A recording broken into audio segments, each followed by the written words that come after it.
Bonjour à tous les chasseurs de trésors. Donc voici la solution pour trouver le soleil de bois.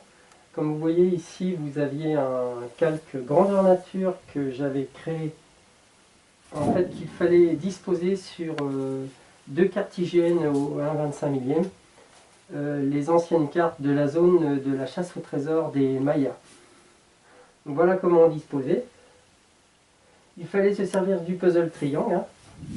Et vous, alors Mister Dragon qui va suivre, hein. Voilà, vous disposiez comme ceci, aux emplacements corrects. Hop, et voilà. Et donc, on calait sur les bonnes zones. Donc, ici, par exemple, vous aviez en B Nord 2, on avait une en B Nord 2. Là, ici, il fallait caser ici sur M Sud 3 ici, tac tac, et vous arriviez donc, en fait, vous constatiez que ça correspondait parfaitement. Alors pourquoi il y avait un léger décalage? Parce qu'il fallait penser juste à une chose, c'est comment est-ce que j'ai fait pour retranscrire cette carte sur le fichier PDF du manuscrit. C'est qu'en fait j'étais monté sur une échelle et donc il y avait un léger décalage gauche-droite. Donc ça correspondait pas exactement au positionnement sur la carte. Il y avait un léger décalage. Mais c'était volontaire. Donc tu peux couper. Donc en fait, on plaçait tout ceci.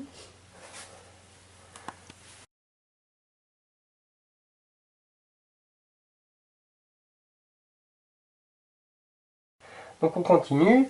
On a vu dans la chasse au trésor des Mayas que pour trouver les dalles qui étaient associées à la numérologie Maya en Contlon, il fallait se servir de cette carte étoilée, des châteaux en Espagne. Quand on retourne, ça fait donc l'Espagne. Hein.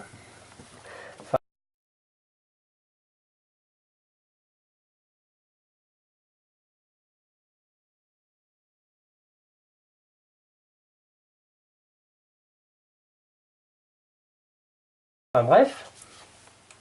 Et ensuite, on se servait de ce bon vieux Eliminator avec ceci. Tac, tac. On plaçait le au bon endroit, à un bon angle, et on avait une ombre. Alors voilà, donc par exemple là, ici, vous voyez, on a une ombre, etc. Et ça nous donnait une case qui nous permet de savoir à quel symbole correspondait quel chiffre. Mais en fait, tout ça, on s'en fichait un petit peu, parce que nous, ce qu'on cherche, c'était des pyramides. Comment trouver des pyramides? Eh bien, on les avait dans la solution de la chasse au trésor des Mayas. J'avais bien omis de ne pas mentionner toutes les cases pyramides. Donc en fait, il y avait la case D Nord 2, il y avait la D Nord 8, il y avait la E Sud 7. Alors bon, E Sud 7, comment on calcule? E Sud 7, E Sud 7.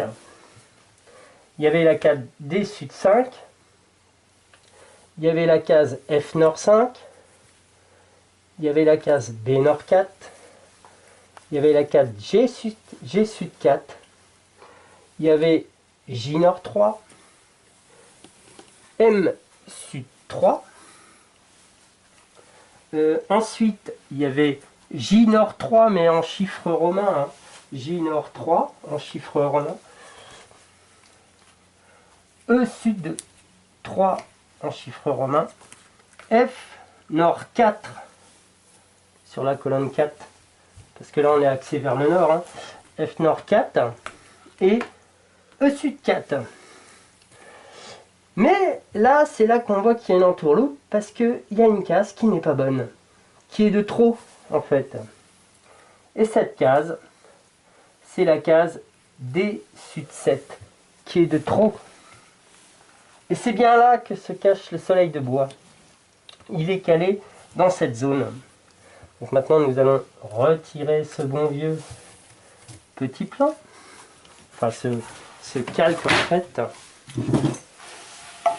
Et on va les retourner, faire un petit tour sur notre case